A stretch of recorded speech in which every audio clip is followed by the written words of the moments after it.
послание апостола Павла к римлянам с 8 главы, 5 стиха и ниже. «Ибо живущие по плоти о плотском помышляют, а живущие по духу о духовном. Плотские помышления суть смерть, а помышления духовные жизнь и мир. Потому что плотские помышления суть вражда против Бога, ибо закону Божию не покоряются, да и не могут. Посему живущие по плоти Богу угодить не могут. Но вы не по плоти живете, а по духу, если только Дух Божий живет в вас. Если же кто Духа Христова не имеет, тот и не его. А если Христос у вас, то тело мертвое для греха, но Дух жив для праведности.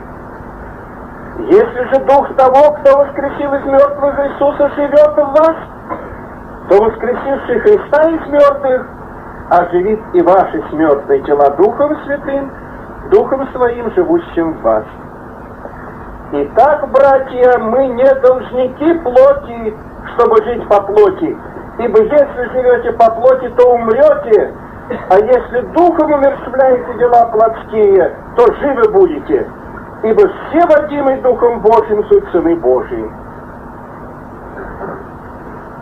Дорогие слушатели, мне желание сердца моего сегодня проповедовать о Боге Духе Святом, о Его проявлениях в жизни нашей с вами и о наших отношениях к Духу Божьему. Несколько слов о Боге, и что Дух Святой является именно третьей личностью Божества. Из всех трех лиц Божества самая близкая к нам с вами, такая близость, которой во всех веках до Дня Пятидесятницы такой близости Бог не имел. Близость Бога осуществляется через Духа Святого ныне с человеком, живущим на земле. Это в нас живет Бог Духом Святым. Бог Отец известен живущим на земле через посредством. Известен Он был в законе, который был издан, в судах, которые производил, был издан через Моисея, в судах, которые производил. Бог Отец известен был вот через описание Библии. Видели Его в столпе огненном, в облаке, через ангелов. Бог Отец общался посредством ангелов. Бог Отец общался и общается с живущими на земле посредством чего-то такое. Потом мы с вами знаем, когда празднуем Рождество Христово, мы отмечаем, что это был во всей Вселенной величественный такой случай, когда Бог воплотился и приблизился к человеку для того, чтобы жить среди живущих на земле, оказать свою любовь и милосердие, и чтобы человек мог прикоснуться, как мы здесь слышали в прошедших беседах наших. Человек мог прикоснуться, человек мог свои персты в раны его вложить, человек видел его своими очами, беседовал непосредственно с ним, кушал вместе с ним. Это воплощенный Бог в лице Господа нашего Иисуса Христа. Это следующий этап, когда Бог стал видим и осязаем для человека в лице Господа нашего Иисуса Христа. Бог был среди людей. Об этом нам говорит Евангелие. А вот третья личность, личность Духа Святого, третья личность Божества, это Бог вселяется в человека, живет в человеке. Такой близости большей мы с вами не можем и представить себе. Даже вот такая близость, как у мужа с женою, по Слову Божьему, и в жизни действительно мы говорим, что это одно. И все-таки они ведь друг в друге не живут. Есть вот друзья полюбят так, подруги полюбят друг друга. Хочется вместить в сердце свое. Да нет, но все равно ты рядом, в своем костюме живешь и все.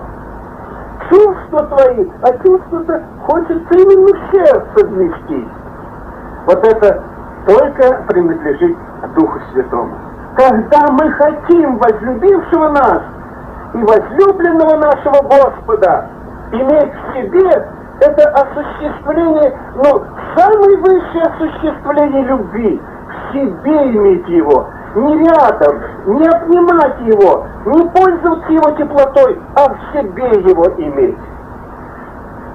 Это присуще только Духу Святому. Только Духу Святому. Это значит Христос в нас с Духом Святым. Хочу обратить внимание на эти выражения. Но вы не по плоти живете, а по Духу, если только Дух Божий живет в вас. Дорогие присутствующие, это выражение имеет жизненно важное значение. Живет ли в нас Господь, живет ли в нас Дух Святой? Если этого нет, если это только по убеждению, это просто обман. Если кто Духа Христова не имеет, тот и не его.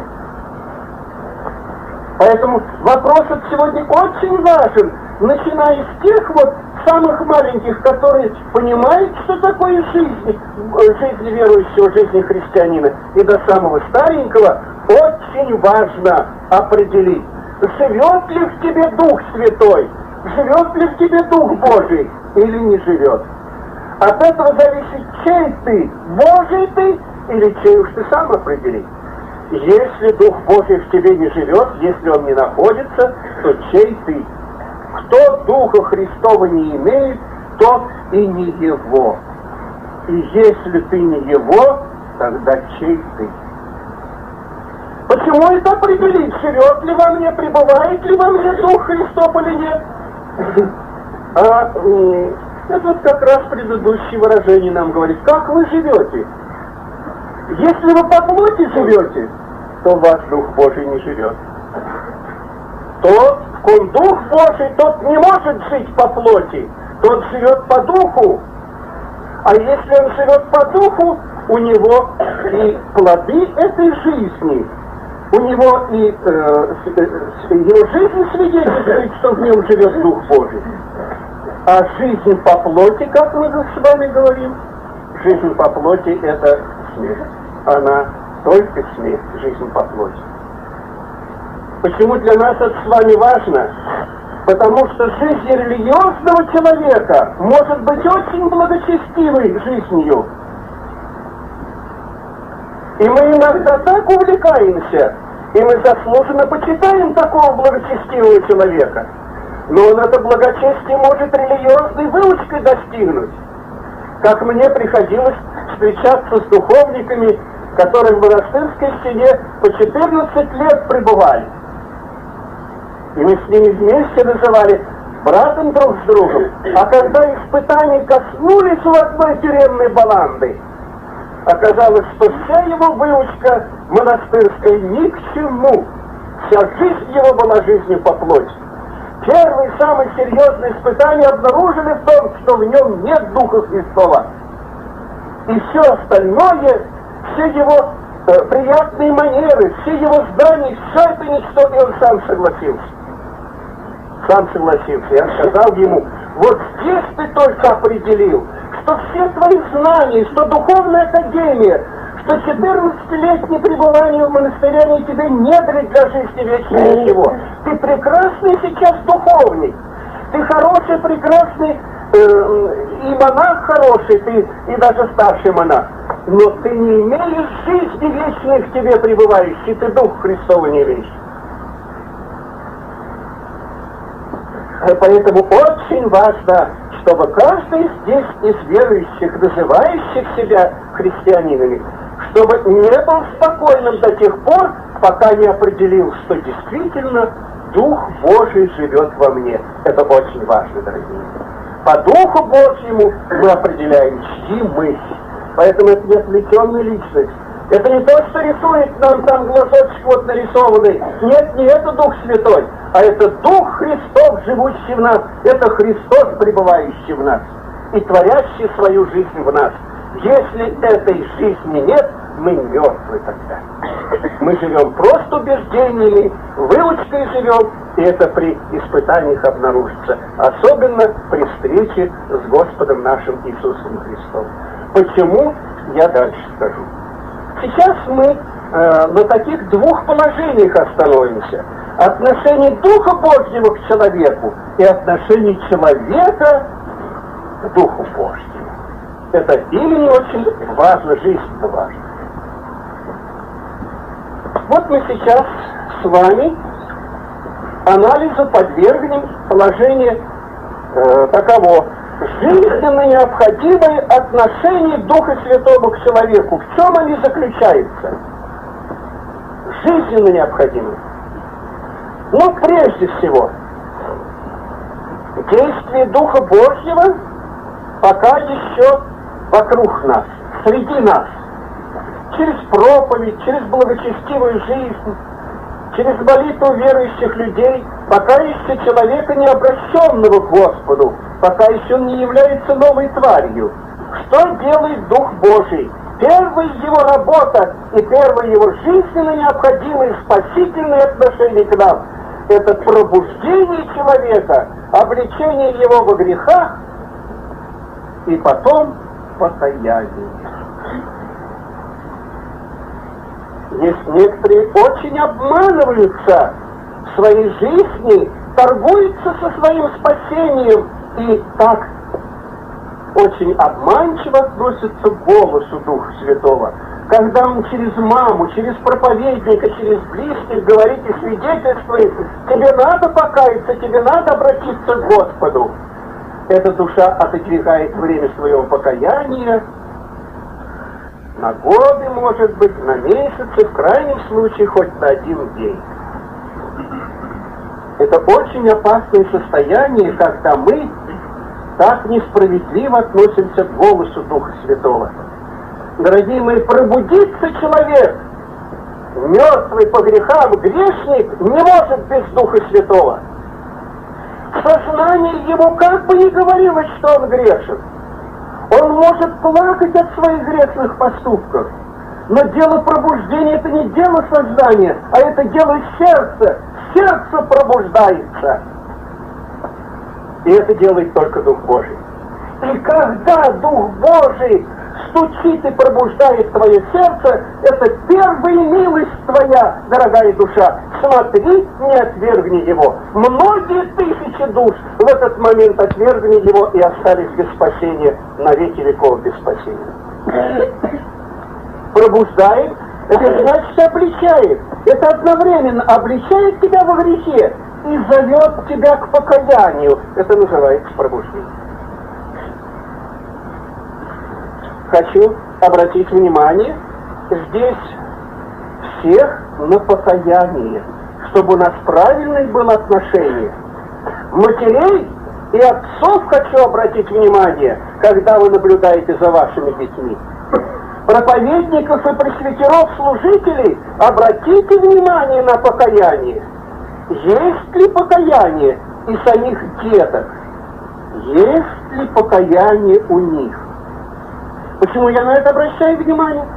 Потому что отмечены, и давно уже отмечен этот случай, когда общины наши пополняются невозрожденными людьми, людьми не покаявшимися, не имеющими истинное покаяние, а выученными, в религиозной семье выученными. Они рождаются, видят, как папа с мамой молятся, они постоянно вот среди нас на собраниях бывают, как вот эти детки. Они уже знают наизусть и гимны, и все, и поют с нами. И нам кажется, что это уже верующие детки. А мне хочется сказать вам, детки, вот, которые уже к возрасту подходят. Вот подросточки, 11, 12 лет, 14. Детки, за вами остается покаяние. Если вы не покаетесь, вы жизни вечной не имеете. Вам нужно покаяние, слеза покаяния о грехах ваших. О каких грехах? А такие, какие Дух Святой вам скажет. Он вам скажет. Никто, кроме Духа Святого, так не подскажет. Поэтому никто не надеется перейти вот из этого детского возраста и в члены церкви, и вот это вот ваше спасение нет. Почему? Потому что к покаянию истинному есть подделка, и подделка вражья. Слышат, как молятся, упали на колени, поплакать, как все говорят, а внутреннего стремления и осуждения греховной жизни нету. У него слезы не льются за его греховную жизнь. Дух Святой не обличает его. Это покаяние фиктивное и вводит человека в заблуждение. Покаяние должно быть сердечное. Оно может быть и в детском возрасте, сердечное, глубокое. Оно от него не отойдет. Вы встретите и сами можете свидетельствовать, когда у вас покаяния бывали в 7-летнем, 8-летнем возрасте. Оно постепенно притупляется, но совсем не исчезает, если оно было глубокое. Оно потом обновится, это покаяние, и все-таки приведет нас к возрождению. Поэтому христиане, христианские семьи, отцы и матери, не обманитесь, чтобы ваши детки не оказались в христианской среде, лишь только всего оформившие форму, или же, как говорят, обряд покаяния. Особенно это бывает, когда действие Духа Божьего, и вот один за другим много обращается к Господу. Здесь особенно надо быть внимательным к этим покаявшимся обращенным. Есть ли плоды покаяния? Есть ли новые жизни в моем сыне, в моей дочке или нет? Не успокаивайтесь до тех пор, пока жизни Божьей вы не увидите в вашей дочери и в вашем сыне. Не успокаивайтесь. Это покаяние может быть фиктивное. Почему так строго надо относиться к покаянию? Потому что покаяние следующий этап производит. И этот этап также совершается Духом Божьим, Духом Святым. Это возрождение. Возрождение – это духовный акт. Он есть только в живой церкви Иисуса Христа, в живой Божьей религии.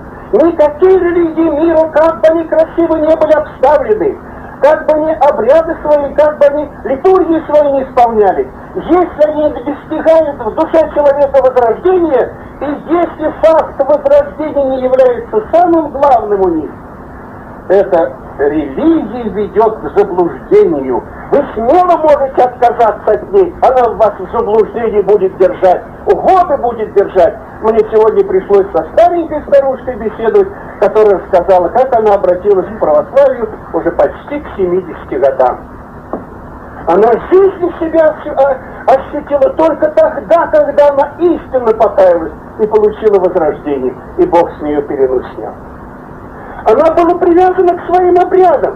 Она готова была, не знаю, как защищать свою церковь, и жизнь свою отдает за свои церкви, католические, православные и так далее. Это не мудрено для религиозного человека. Но возрожден ли ты, это имеет колоссальное значение. Это вопрос вечности.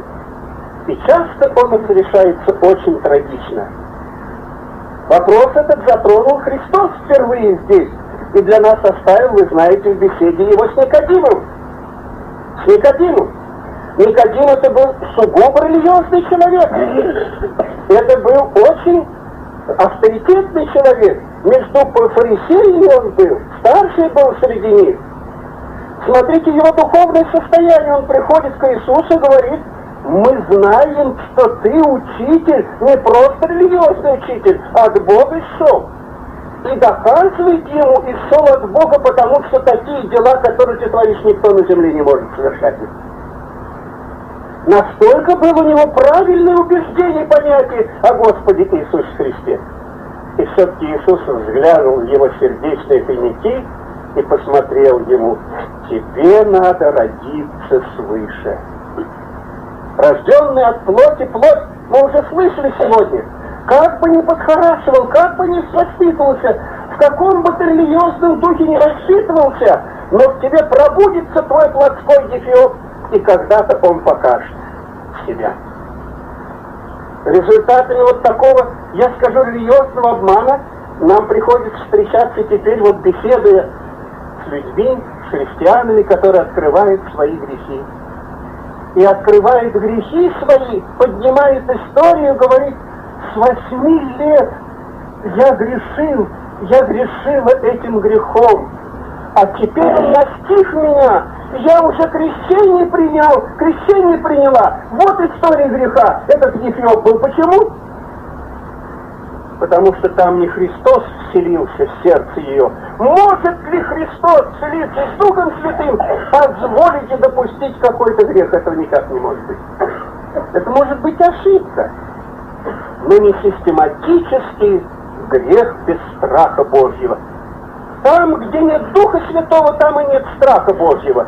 Там есть религиозные привычки, там есть религиозный страх, но не страх Божий. Смотрите, как это важно. Поэтому предупреждение Христа о том, что кто не родится свыше, тот не увидит Царствие Божие, не может увидеть Царствие Божие. Это грозное предупреждение и очень важное для всех нас, для членов церкви, для детей, для матерей, для отцов, для служителей. Кто не родится свыше, не увидит Царствие Божие. Несколько хочу пояснить это выражение. Как это? Что значит не увидит Царствие Божие? Некоторые себе представляют, это в загробной жизни не увидит. Ведь там Царствия Божие нет. Царствие Божие здесь начинается. Царство любви, царство мира Божьего, царство правды, царство истины здесь начинается. Оно внутри вас, говорит Христос, в возрожденном сердце царства, царство Духа Святого. Вот этого царства не может увидеть человек нерожденный. Свободный вход в Царство Божие открывается тем, которые рождаются свыше. Поэтому радости Божьей, о которой говорит: я радость мою вам оставляю здесь, мира Божьего, о котором Христос говорит: мир мой даю вам, и любви Божьей, которой Он желает, человек не может ощущать, невозрожденный от Господа.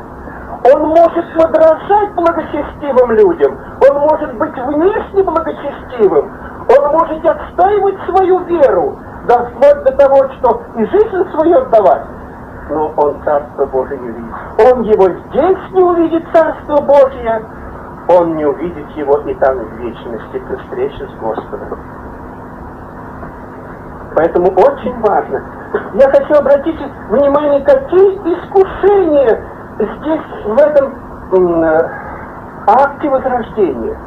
Вы смотрите, какие силы и как действует, как старается наша плоть, наш человеческий Адам, как он старается нас повернуть. Вот сейчас мы самых реальных таких чувств с вами коснемся. На ком лежит ответственность за возрождение? Вы сейчас вполне это можете задать вопрос. Тогда в таком случае, на ком же лежит ответственность за возрождение? Кто за это виновен? Может быть, пресвитер, который должен наблюдать, чтобы в его церкви были все возрожденные, иначе эта церковь будет из плотских людей? Конечно, пресвитер обязательно должен быть ответственен за это. Иначе что ж ты здесь позволил в церковь свою плотских людей войти? Конечно. А вы думаете, мать с отцом безинтересно относится к этому вопросу? На ней тоже лежит ответственность. А вы думаете, церковь не заинтересована? На ней тоже лежит ответственность. И вот сейчас мы, подходя к этому, не так давно, на днях мы рассуждали об этом, но я хочу опять это рассуждение привести здесь. Вот душа, вот членское собрание, Вот юная душа, вот, предположим, такая девушка или такая девушка стоят перед собранием. Сегодня решается ее судьба. Примут ее в церковь или не примут? Допустит ее в крещение или не допустит? Начнем мы с матери. Вот сейчас давайте матерь с вами побеседуем. Скажите, пожалуйста, вот ваша дочь стоит перед собранием и решает сейчас вопрос, допущена она будет в крещение или не допущена? Конечно.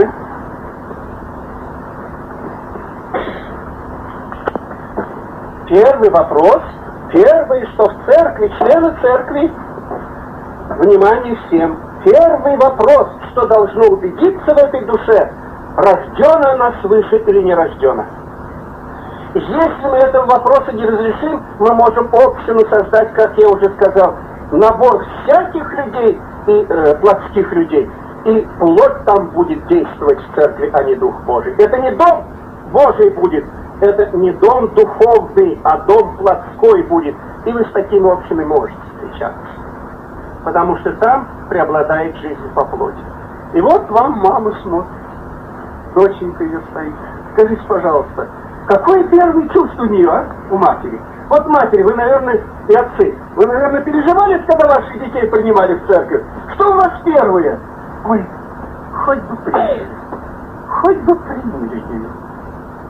Ну, говорят, ну надо же знать, как она, возрожденная, невозрожденная. Ну, конечно, надо знать, но все-таки как-то бы, ну, как-то все-таки она была бы в церкви. Ну, все, она не там, не в клубе, это не бегает, она там с этими по улице. Я уже спокойно, когда она на собрании. Вот сейчас эти матери, вот ваши матери, ведь, все спокойны, потому что вы собрание.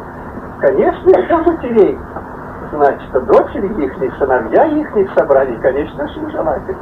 И первое, что у них не первая мысль о возрожденной нет, а первое, это, чтобы она была в собрании.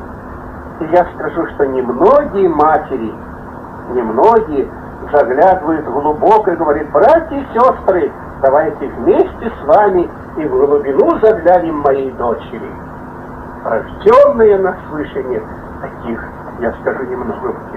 Большинство все хотят и прислушиваются. Но как же церковь решит?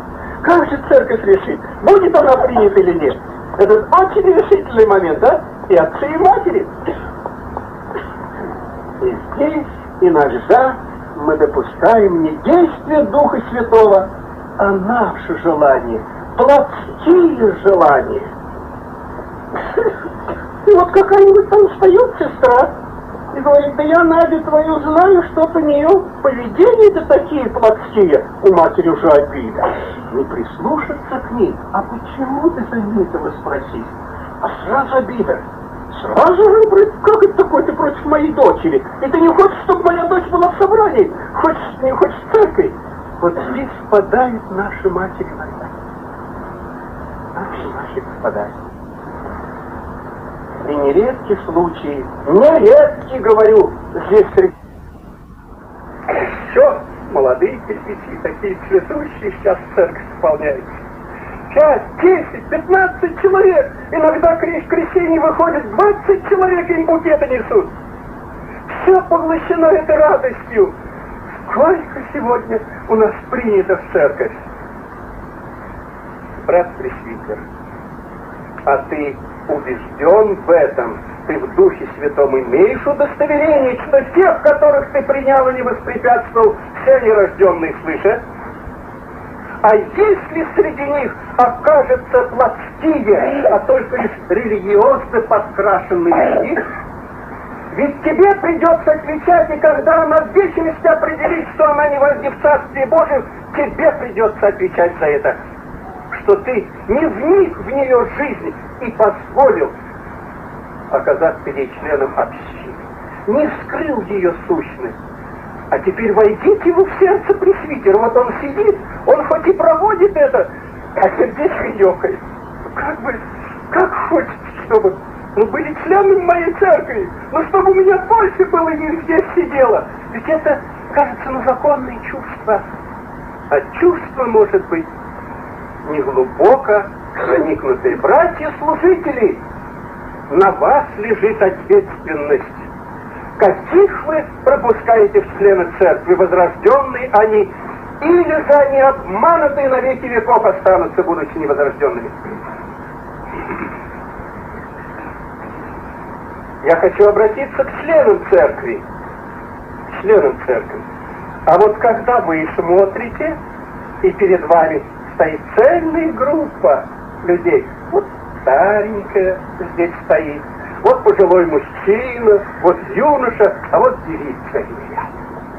Сегодня вы решаете их судьбу, принять их в церковь или нет, крестить их или нет, допустить или нет. Ну скажите, какое чувство в церкви? Ну почти во всей церкви одно желание. То есть ты смотри, сколько к нам прибывает членов. Где-то мы скажем и похвалимся, у нас было 250, а теперь у нас в сегодняшнем году уже 280 членов, и из них уже молодежи у нас больше 100 человек. Ну, кто не желает, какая церковь этого не желает, а? А какова ответственность? Кого принимаете церковь, кого принимаете? Действительно ли это души, в которых живет Дух Божий? Вы имеете ли их жизнь? Как их жизнь проходит? Нет ли там жизни по плоти? Действительно ли их жизнь по духу? Ну и вот я теперь обращаюсь к самой душе. Сама душа, которая сейчас стоит. Ну кто не испытал этого? Все честные, можно сказать так, верующие, все испытали, стоят перед церковью, сейчас судьба их не решает, примут или нет. Ну не секрет, конечно, что за цельных 2-3 дня, там как в школе все равно, какие вопросы мне зададут. Вот это надо выучить, вот это вот, как сказать о Духе Святом, как сказать, по-школьному готовиться, чтобы ответить в церкви. Ну, скажите, пожалуйста, ведь все-таки есть такие случаи, которые готовятся именно так, по-школьному оказаться в церкви. И вот ты оказалась по-школьному в церкви, а ты не рождена свыше. Что с собой приносит это? Это обман. И обман очень роковой. Я знаю случаи, когда обнаруживается это уже в старческом возрасте, когда обнаруживается это уже в глубоко пожилом возрасте, что она не возрождена. То, что она не возрождена, она мешает семье своей обратиться к Господу. Я знаю такие случаи, когда ни муж в течение 2-3 десятков лет не мог покаяться, и дети оказались неверующими. Почему? Потому что она сама не возрождена. Я вот в прошлый раз рассказывал, и теперь, когда проповедник говорил о возрождении от Духа и от воды и Духа, то есть от Слова Божьего Духа, и вот одну из присутствующих, старенькую уже так, годов, наверное, 60, коснулся Дух Божий, и она обнаружила, что она невозрожденная. Она зарыдала, упала, и здесь раскаивалась, как дитя, и получила возрождение здесь. Домой она не шла, а летела. Она жила всего вдвоем. Муж очень благочестивый, никогда не мешал ей. Но когда только она заговорит, пойдем на собрание, чтобы послушать Слово Божие, он с ненавистью отвергал ее, не хотел слушать ее. Он ненавидел ее как религиозную. Как не пытались спрашивать его, почему у тебя такой, он ничего не мог ответить. А вот здесь она, когда на крыльях-то прилетела, на крыльях Духа Божьего прилетела, первое, что она вбежала, она упала к нему ноги и просит его прощения. Милый мой, прости меня, я мучила тебя и вводила в заблуждение, я не была рожденной свыше. Прости меня, я только сегодня покаялась и получила возрождение. И он склонил свою седую голову, стал успокаивать ее, ну успокойся. Ну, тебе сейчас нужно поспать, потом ты расскажешь. Она с радостью благодарит Бога. Он увидел совершенно другого человека. Он увидел не вот эту, как их называют, я не хочу сейчас говорить, как он называет злых жен. А он увидел сегодня впервые в лице своей ангела. И в нее слезы показали.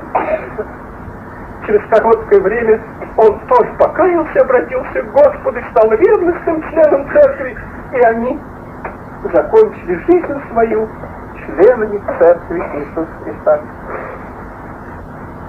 Я хочу сейчас вот к душе этой обратиться, который считает, что, ответственность за мое возрождение на маме с папой, чтобы они смотрели, а что смотрит пресвитер, а что смотрит церковь. Так может душа, так может рассуждать. А я скажу тебе, дорогая душа, кто беспечно к своему возрождению, возрожден ты или нет, кто не думает об этом, я скажу тебе, когда Дух Божий коснется отца и мать, они раскаются и скажут: Господи, прости мне, что я в свое время дочери и отцу не указал на возрождение. И Господь простит ей. А что тебе от этого? Ты погибла, ты умерла невозрожденной. Тебе что от этого? Раскается пресвитер, когда его Дух Божий коснется. Он раскается, скажет: Господи, сколько я душ проводил туда на тот свет нерожденных свыше. И Господь простит ему. Он взыщет с него, но простит ему. А теперь трагедия. Дорогие мои, я умоляю вас всех на этот вопрос на коленях побудьте, долго побудьте, от самых малых и до старых. Рожден ли я свыше? Это вопрос вечности. Рожден ли я свыше? Признаки невозрожденного человека. Невозрожденного человека признаки — это жизнь по плоти. Жизнь по плоти в семье, вокруг себя, жизнь по плоти. А дела плоти известны. Распри, разногласие, и гнев, и ярость. Когда это ошибка, Дитя Божие, но тут же раскаивается. А когда в системе твоей жизни, когда тебе кличка, злая бабушка, злая подруга, злая девушка, это говорит за систему. Это не Дух Божий в тебе, а в тебе гнев и распри живут. Это дела плоти. Это первые приметы невозрожденного человека. Первые приметы невозрожденного человека. Если тебя не влечет к Слову Божьему, как к хлебу жизни, если для тебя это только в лучшем случае настольная книга, а не сердечная, глубокая книга, и никогда у тебя нет влечения к Святой Библии, как к хлебу жизни, это одна из примет того, что ты невозрожденная. Если ты можешь уживаться в семье и в церкви годами, непримиренный с кем-то из-за какого-то просто пустяка или из-за чего-нибудь, и ты позволяешь себе обходить ее, иногда в одном городе живешь, издалека видишь ее, вот по тротуару переходишь на другой тротуар, скажите, пожалуйста, это Дух Божий руководит твоим сердцем, что ты иногда кое-кому не можешь сказать: я терпеть ее не могу, я глядеть на него не хочу. Если такие есть разговоры, если это чувство, это одна из примет вернейших. Или ты никогда не была возрожденной, дорогая душа, или ты была возрожденная, но жизнь по плоти победила тебя, и ты утратила возрождение. Слово Божие говорит: если мы любим родившего, как же мы не будем любить рожденные? Вот это вот рожденные. Мы можем в грудь себя бить и говорить, что я люблю Господа. А если ты церковь не любишь, если ты рожденных от Господа не любишь, ты в обмане находишься. Ты невозрожденная душа. Возрождение это делает также Дух Святой. Вот мне хотелось коротенько, я не хочу задерживать, потому что обстановка очень тяжелая у нас, душная, и стоять трудно. На этом мы возрождение. Как теперь выйти из этого положения? Может быть, у кого-то уже сейчас сердце бьется, Господи, может быть, и я невозрожденный. Я хочу совет тебе дать, сердечно сегодня же придешь дома, а может быть, здесь вопи Господу и скажи: Дух Божий, открой мне. это мальзион. А в церкви на членском собрании, никак с членами церкви не справиться, они не слушают его. Он уговаривает и слезы льет, они его не слушают. Если здесь есть таковые отношения и положения в церкви, я могу с уверенностью сказать, что церковь состоит преимущественно из плотских членов, которые живут по плоти. По плоти живут, потому что у них нет послушания. Следующее жизненно необходимое действие Духа Святого и отношение к человеку — это водительство, то есть освящение. Когда человек обратился к Господу, покаялся, когда он родился свыше, на нем Дух Божий полагает свою печать, принадлежность. Так это описание. Это освящение или печать принадлежности. Дух Божий на духовном лице человека ложит печать. Это мой, это христианин. Я живу здесь. Почему мы так часто с вами встречаемся в густой толпе среди людей совершенно неверующих? Они подходят и говорят: слушайте, кажется, что вы христиане. Вы веруете, наверное? Как они узнают? По духовному лицу. Дети Божьи, мы имеем с вами все духовное лицо, на нас отражается свет славы Божьей, поэтому определяет нас, христиане мы или нет. Дух Божий после возрождения уложит свою печать, и ты не здесь, если бы хотела спрятаться, не спрячешься. На тебе печать Духа Святого, там написано на твоем духовном теле: я принадлежу возлюбленному моему. И где бы ты ни была, все видят это надпись. Враг не имеет права подойти к тебе так просто и владычествовать, потому что на твоем духовном лице печать принадлежности. Я принадлежу возлюбленному моему. Почему так попадает во власть демонов, во власть страстей и похотей, и, кажется, сбивает с ног него? Потому что печать принадлежности на тебе не яркая, не видно, кому ты принадлежишь, чей ты, Господь.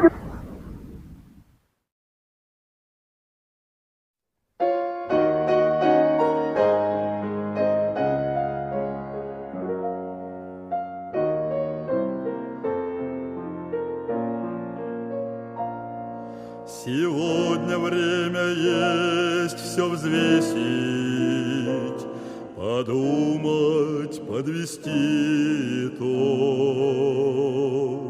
что жизнь твоя здесь в мире весит, какой идешь ты из дорог.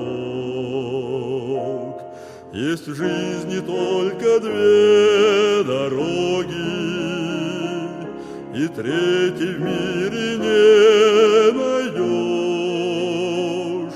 Одна дорога в небо к Богу, другой ты только в ад пойдешь. Подумай, что тебе дороже свет солнца, сердца, чистота.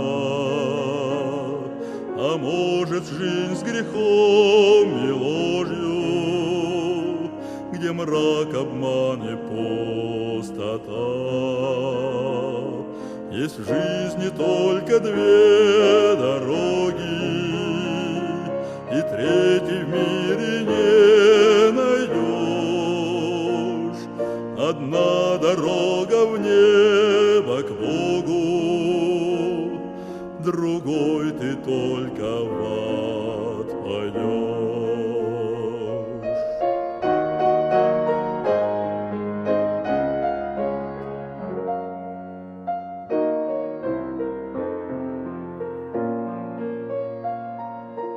Начни ты жизнь свою сначала, покайся пред твоим Творцом.